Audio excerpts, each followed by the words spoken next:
Welcome to the basics of English Pro Plus. In this video, you will learn about the parts of a sentence. We all like to watch movies, don't we? Similarly, while speaking a language, there is always an actor completing an action.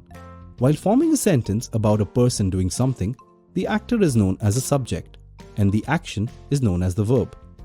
Let us look at a few examples to help understand the concept better. The cat drinks milk.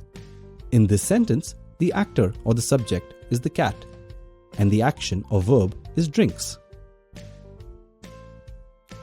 The children are jumping. In this sentence, the children are the actors and jumping is the action. All sentences have an actor or subject and a verb. A sentence cannot be formed without these. Let us look at another example to help understand the concept better.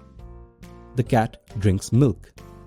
In this sentence, the cat is the actor or subject, drinks is the verb, and the object is milk.